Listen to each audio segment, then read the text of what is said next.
Took me a month's worth of research and tutorials. But this is me, building my first PC.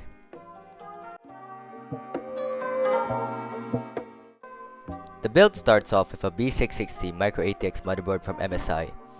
Not top of the line, but good enough for the CPU I'll be putting in, which is the Intel i7-12700. No K, since I don't plan on overclocking. I made sure that the motherboard came with Wi-Fi and accepted DDR4 RAM, since DDR5 was quite new at the time and didn't offer much benefit over its predecessor. Yeah, right now I'm opening the CPU socket so that I can put the CPU in. There's pins in the motherboard that I don't want to break because they're quite delicate, so I'm being quite careful here.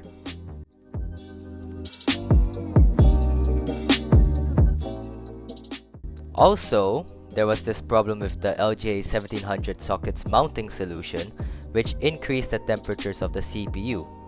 So, to fix that, I had to order this contact frame from Thermorite as a replacement. Not bad for a first time build, huh?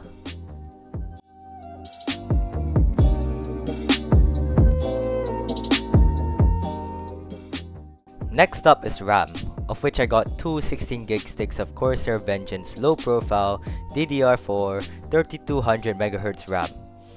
It actually took a lot more force than I expected to slot in the RAM, but the effort is worth it to hear and feel its satisfying click into place. And obviously, you kinda need the RAM to build the computer, right? Okay, next is storage. So I bought two 1TB SSDs from Crucial, and for the initial build, the slower secondary drive arrived on time, which is the one you're looking at right now. The faster one, on the other hand, took longer to ship, so you'll see its installation later on in the video. To cool the CPU, I chose the AK620 from DeepCool, a massive air cooler. Like, I genuinely did not expect it to be so big, because they look so much tinier on other videos. Anyway, installing it requires this backplate made for the socket, then I need to screw in some brackets that secure the cooler.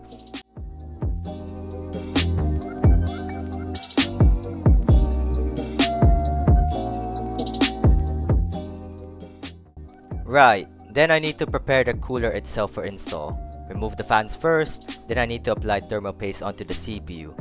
I used Noctua thermal paste since I wanted to give my CPU as much cooling as I could. But it took me a lot of tries to align the cooler with its brackets, so I had to keep reapplying the paste for each attempt. Like, if you look closely, you'll see that the contact frame has turned half gray from all the wasted thermal paste. But then after that alignment's done, it's just a matter of screwing the cooler in and reattaching the fans.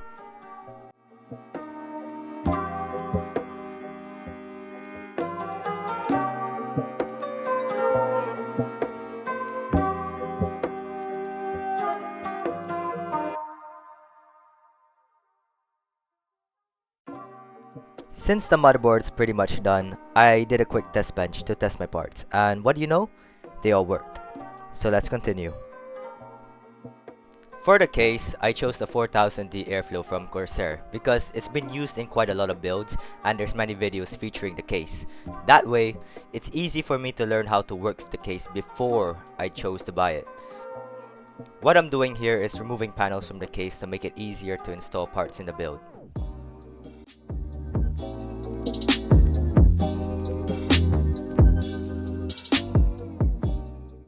The case also came with two included fans, one in the front and one in the back, but I'm going to remove them as I bought my own separate case fans to install later.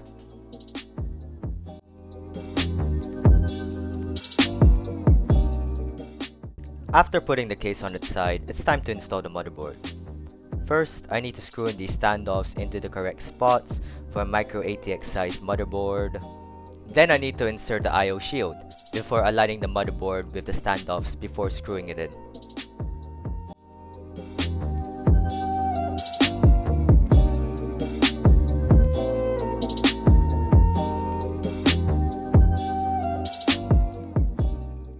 With the motherboard secured, it's time to start plugging in cables that will become hard to reach after the case fans are installed, like these EPS cables, the 24-pin ATX connector, and these front panel connectors.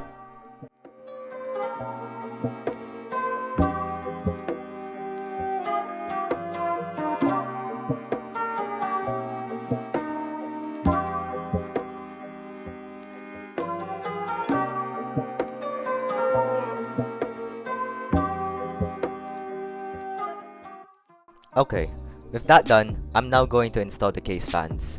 6 Phanteks T30 120mm fans that are supposedly the best fans that you can buy.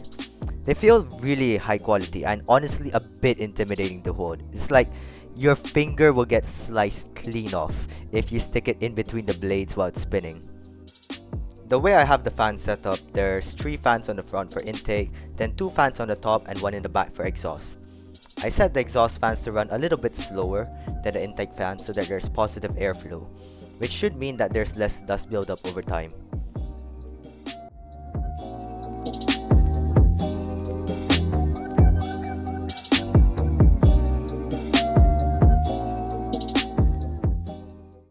The GPU I'm using for this build is an RTX 3080 from MSI, a powerhouse that can most certainly run any game I throw at it. Installing it is really easy too. You just need to open the PCIe lock and remove some covers. Then all I need to do is simply push the GPU into the slot until it clicks into place.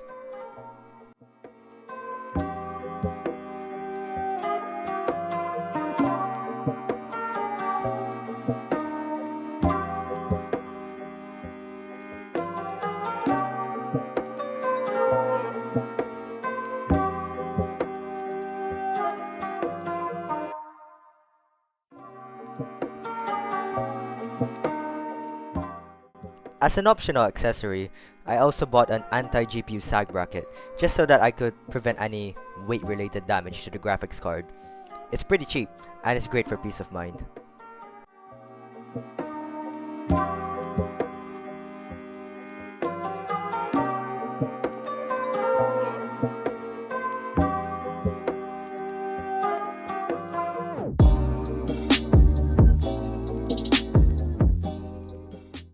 So I've been plugging all sorts of cables into my parts thus far, but all those cables have to go somewhere. That somewhere is the Corsair HX850, an 850 watt ATX power supply with an 80 plus platinum rating. And this is the back of the case, where all those cables are getting routed. Looks messy, but with editing, I'll magically skip 2 hours worth of cable management and just show you the final product. Not bad, right? Either way, no one's gonna see these cables when the back panel's closed up. Okay, now that that's done, just need to screw in the power supply and hey, would you look at that? Build's done.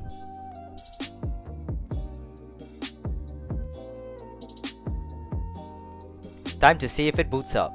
4K monitor? Check. Dust filter? Pop that in.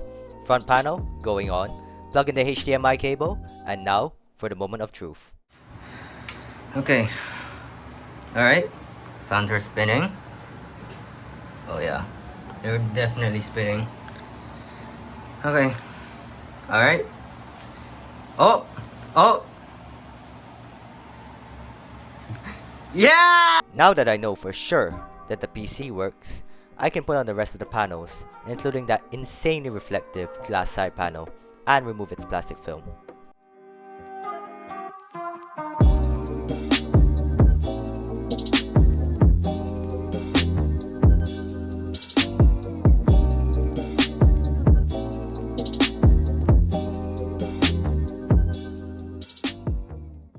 Still not done though.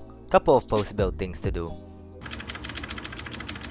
Check that everything's detected, update the BIOS itself, enable XMP, install Windows, and well, it seems the other drive has arrived. And this drive is gonna be my boot drive, because it's the faster one, right? So I guess I gotta put it in. The reason I'm using a pencil to reach the PCIe lock on the GPU is because my fingers are too big to fit. That's it.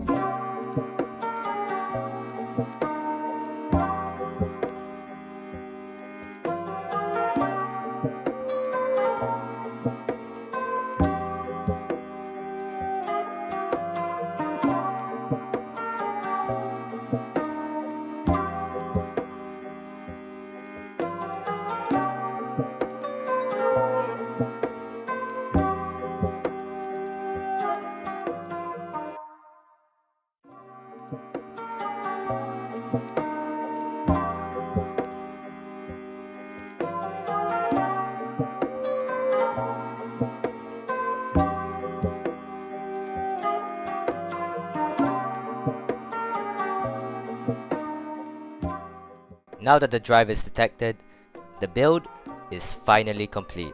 So there, all that's left are the benchmarks, with an undervolt I applied.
Scheiße!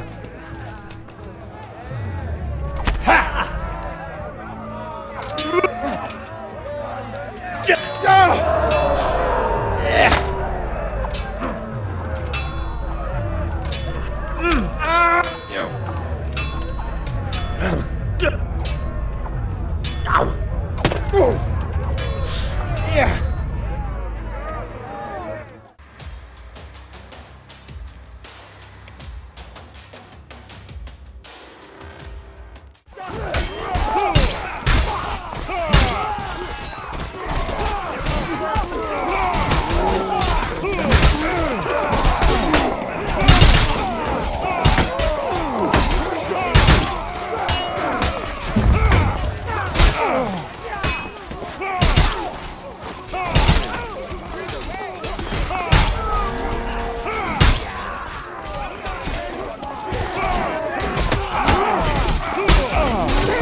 Check this fucking clown out.